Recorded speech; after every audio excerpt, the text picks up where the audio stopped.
수학 같은 경우에는 어제도 이제 우리 학부모님이랑 이제 상담하셨는데 요즘 추세가 이 BC를 많이 앞당기고 있어요.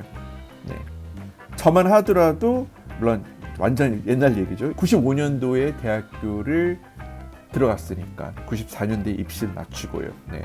그때 기준으로 봤을 때는 12학년 때 AP로 BC를 한다면 very demanding이었어요. 거의. 네.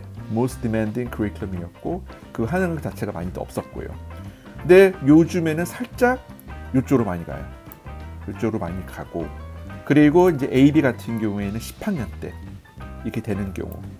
근데 가끔 이제 AB랑 BC 이걸 단계적으로 제공 안 하고 둘 중에 하나를 택하라 이런 경우가 있거든요. 그러면 10학년 때는 뭘 해야 될까요? 9학년 때 이제 프리카를 끝났거든요. 그리고 이제 신설 과목이 하나 생겼어요. 저는 상담을 하다가 최근에 이제 느낀 부분인데 AP 캘큘러스가 여기 있더라고요. 네. 네. 그래서 지금 이 화면 보이고 있는 게 칼리지 보드에서 제공하는 전체 컴프레hensive 리스트입니다. 네. 모든 것 제공하는 AP 수업들. 근데 여기 보니까 뜬금없이 이게 생겼어요. 저도 최근까지 모르고 있다가 상담 줄 중에 이제 학부모 하셨는데 이게 이제 2024부터 나오더라고요. 네. 그래서 본인이 지금 10학년이고 이걸 통해서 이제 AP 커리큘럼, AP 점수를 조금 경험 삼아 보고 싶습니다. 그러면 제가 봤을 때는 이거 보더라도 굉장히 좋을 것 같아요. 지금 9학년이나 10학년 학생들이에요. 네. 근데 AP 캘큘러스 이거 한 달간 대학교 입시가 좀 더 수월해지고 미국 대학을 좋게 보나요? 그렇지는 않아요. 제가 이제 조심스럽게 예측하기에는 항상 눈에 말씀드렸지만 제가 이제 경제 전공자거든요. 경영적인 전공은 나왔는데 그럼에도 불구하고 제가 항상 말씀드리는 게 가장 쉬운 과목이 AP 매크로, AP 마이크로입니다. 그리고 우리나라 이제 특목고 학생들 같은 경우에는 3월달에 입학하자마자 2달 후에 이제 AP 시험 보는 게 이 두 과목이에요. 제일 만만해서요. 네. 그래서 딱히 어렵지도 않고 그렇다 해가지고 이걸 봐서 뭐 특출나게 5점 나오면 특출나게 자기만의 프로파일을 확보할 수 있는 그걸 제공할 수 있는 그런 베네핏도 없고요. 제가 봤을 때에도 AP 캘큘러스가 충분히 그런 상황이에요. 그러면 10학년 때 수학을 정말 잘한다면 정말 수투, 한국식으로 수투는 중학교 2학년, 3학년 다 뗐습니다. 10학년 때 캘큘러스 BC까지 할 수가 있는데 학교에서 허락 안 해주기 때문에 억지로 11학년 때 캘큘러스 BC를 해요. 이 같은 경우에는 10학년 때 뭘 해야 될까요? 그럼 제가 추천드리는 거는 AP 스탯이에요. 네. 그리고 제가 12학년을 조금 이쪽은 점수를 이제 못 받고 지원하는 거거든요. 11학년 끝나고 지원하는 거기 때문에 이 같은 경우에는 AP 시험 점수를 확보를 하고 지원하는 부분이고 12학년 같은 경우에는 지금 AP 시험은 없지만 지금은 in progress 학교에서 이제 수업하고 있는 거죠. 그것도 어느 정도 의미가 있습니다. 얼마나 지금 12학년 때 most demanding curriculum을 좀 택하고 있는 건지 마지막으로 그 보여주는 부분이 크기 때문에 하나의 복습을 보시면 돼요. 학생 같은 경우에는 3분이면 항상 마지막 10초, 15초에서 라운드에서 크게 소리 질러줘요. 네. 이제 10초 남았다 하고 박수를 치거나 클랩하거나 어떤 도구를 활용해가지고 10초나 15초 남았다는 것을 그걸 이제 미리 이제 그 권투하는 선수들한테 얘기해주는 부분인데 거기 될 전략은 똑같아요. 링 같은 경우에는 each 라운드에 그 점수를 저지가 점수를 주기 때문에 좋은 인상을 주기 위해서 마지막 10초 동안 진짜 열정적으로 권투를 하는 그런 페이스, 그 피치를 올리기 위해서 그 코너에서 그런 이제 리뷰 같은 거를 10초 남았다는 부분을 알림을 주는 건데 똑같은 일치입니다. 12학년 때. 네. 전방적으로 전체 윙에 대한 그 이미지를 점수를 보다는 9학년, 10학년, 10학년, 11학년, 3학년 내냐는 것보다는 당연히 비중도 떨어지지만 마지막 좋은 인상을 주기 위해서 굉장히 좋은 게 12학년이에요. 네. 그래서 제가 아까 전에 말씀드렸던 4과목 이상을 초월해가지고 AP 과목을 5과목, 6과목 택하는 학생도 있습니다. 아예 이제 레귤러하고 아너스가 아예 없고요. 그리고 5과목하고 끝나고 듀가를 해요. 또는 5과목하고 1시간의 스토리홈. AP 과목들이 워낙 많으니까 스토리홈을 사용해가지고 학교 안에서 그 1시간 1교시 동안 그 숙제를 캐치업할 수 있는 AP가 많이 있는 그런 커리큘럼의 하나의 이제 릴리프 역할을 하고 있는 스터디홀이에요. 네. 저도 11학년 때, 11학년 때인가 12학년 때 이게 있었는데 이게 저한테는 굉장히 아직도 기억나는 게 매우 요긴하게 이 클래스를 사용했던 게 어떻게든 제가 숙제를 이때 클래스에 많이 끝내고 그래서 홀가분하게 집에 하교해야 되겠다 그런 의지에 불타가지고 이때 시간에 진짜 초집중이라 숙제를 많이 했던 기억나요. 네. 그래서 집에 가가지고 3-4시간 공부를 할 거를 숙제를 할 거를 여기서 이제 집중해가지고 숙제를 많이 끝내가지고 미국 이제 집에 가면 좀 더 이제 수월하게 공부할 수 있는 그 시간을 확보를 했던 게 기억나는데 본인이 생각하기에 12학년 때 AP가 4개 5개라면 이 스터디어 하나 정도 있어도 괜찮습니다. 네. 미국 대학교 입시 가는 건 전혀 문제 없고 거기다가 스터디어 있으면 미국 대학교 입시에서 조금 뭐 게으른 학생이라고 낙인이 찍히거나 그렇지 않나요? 절대 안 그래요. 충분히 괜찮습니다.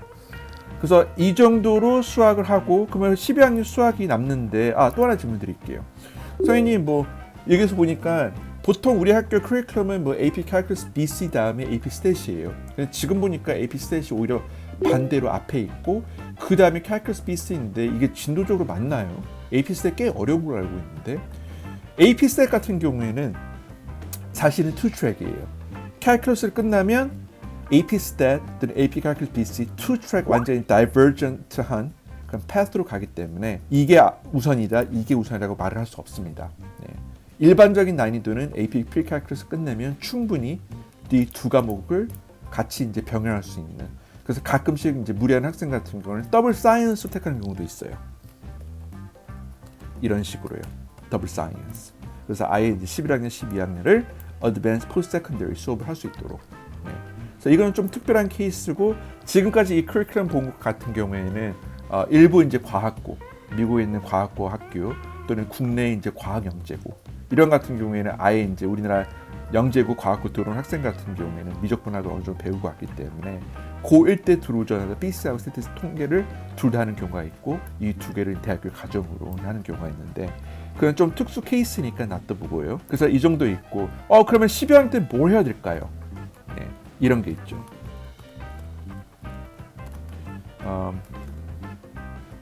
Multivariable Calculus예요. XY가 나와있던 2차원이라면 BC가 Multivariable 같은 게 XYZ 그리고 또 하나가 이제 Discrete Math 또는 Matrix 네, 이런 수업들을 택할 수가 있습니다. 네. 그리고 온라인으로 수업 택하는 건 제가 솔직히 추천을 안 해드려요. 미국 대학교 그렇게 인정을 안 해주고 만약에 근처에서 이제 4년 대학교에서 이 과목들을 택할 수 있다면 제가 봤을 때는 최대한 앞당겨가지고 이런 식으로 수학 빵빵하게 가는 것도 하나 이제 추천드리는 거예요. 근데 부모님이 대책 없이 학교에서 이 수업을 제공 안 하고 근처에서 뭐 4-year school이나 뭐 2-year school에서 이 과목 제공을 안 하는데 수학을 앞당겨가지고 B3 여기 끝나면 여기에서 두 과목을 택할 수 있는 과목들이 없어요. 그럼 기껏 할 수 있는 게 뭐 온라인으로 뭐 멀티블을 택하는데 현실적으로 온라인으로 수업 택하는 거에 대해서 영향력은 굉장히 제한적입니다. 네. 그래서 그걸 이제 미국 대학교가 알아준다고 생각하지 마시고 만약에 본인이 생각하시기에 우리 학교는 선생님 BC 다음에는 현실적으로 택할 수 있는 과목이 없습니다. 그럼 조금 느긋하게 BC를 이쪽 하고 여기까지 하고요. 그리고 스태티스틱 같은 경우에는 여기 하든가. 근데 선생님 스태티스틱은 저희 학교는 12학년 때 못 택해요. 그러면 스태티스틱은 어쩔 수 없이 이렇게 택해야 되겠죠. 그러면 10학년 때는 어떤 거 하면 될까요? Advanced Math 또는 여기에 Independent Research 넣어도 괜찮을 것 같아요. 학교에서 허락해 준다면, 학교에서 리소스가 있다면 Independent Research. 최근에 학생들이 많이 하고 있는 게 어떤 거죠? Combinatorial, 조합론, 그렇죠? 또는 이제 Number Theory, 한국말로 그게 뭘까? 정수론인가? 네. 그런 것도 하나 자기가 마음에 들어하는 거 인디펜던트 리서치하고 그래서 이제 학교 성인님이 지정된 성인님이 일주일에 한 번씩 또는 뭐 2주에 한 번씩 미팅을 하면서 본인이 이제 한 학기 동안 리서치하는 거에 대해서 가이드 해줄 수 있는 부분. 물론 이거는 학교에서 인가를 받아야 돼요. 본인이 뭐 성인님하고 해야 되는 게 아니라 학교에서 자기를 위해서 그런 수업을 해야 된다는 그 인가를 받은 부분인데 그런 프로그램이 아마 열려져 있다면 제가 봤을 때는 이런 식으로 가도 괜찮을 것 같습니다.